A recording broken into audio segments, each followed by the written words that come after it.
Indeed, with regard to this last possibility, there have been certain symptoms recently observed which might well be due to volcanic action. Smoke had floated above the mountain, and once the country folk passing near had heard subterranean noises, unexplainable rumblings. A glow in the sky had crowned the height at night. When the wind blew the smoky cloud eastward toward Pleasant Garden, a few cinders and ashes drifted down from it.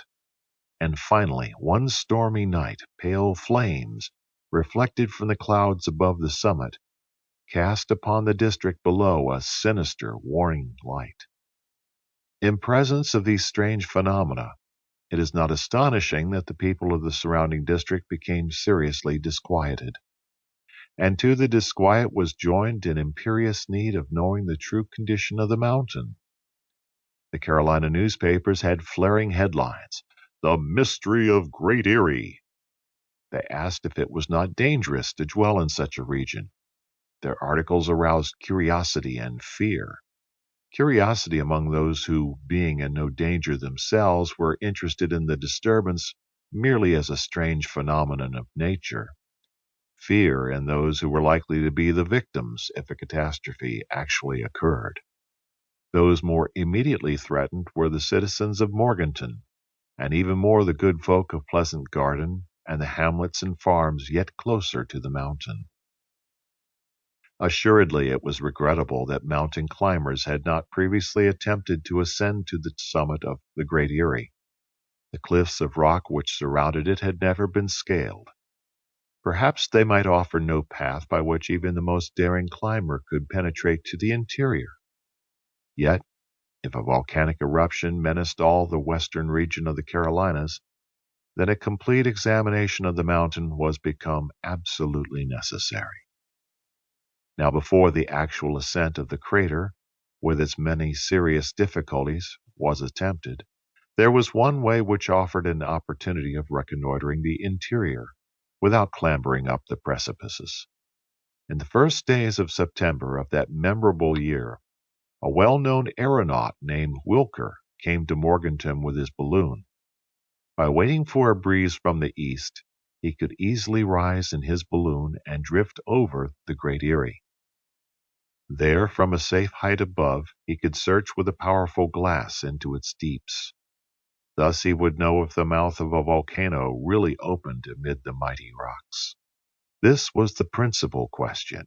If this were settled, it would be known if the surrounding country must fear any eruption at some period more or less distant. The ascension was begun according to the program suggested. The wind was fair and steady, the sky clear. The morning clouds were disappearing under the vigorous rays of the sun. If the interior of the Great Erie was not filled with smoke, the aeronaut would be able to search with his glass its entire extent. If the vapors were rising, he no doubt could detect their source. The balloon rose at once to a height of 1,500 feet, and there rested almost motionless for a quarter of an hour. Evidently the east wind, which was brisk upon the surface of the earth, did not make itself felt at that height. Then, unlucky chance, the balloon was caught in an adverse current and began to drift toward the east. Its distance from the mountain chain rapidly increased. Despite all the efforts of the aeronaut, the citizens of Morganton saw the balloon disappear on the wrong horizon. Later, they learned that it had landed in the neighborhood of Raleigh, the capital of North Carolina. This attempt having failed, it was agreed that it should be tried again under better conditions.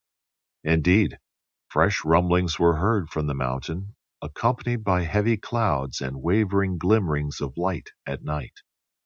Folk began to realize that the Great Erie was a serious and perhaps imminent source of danger.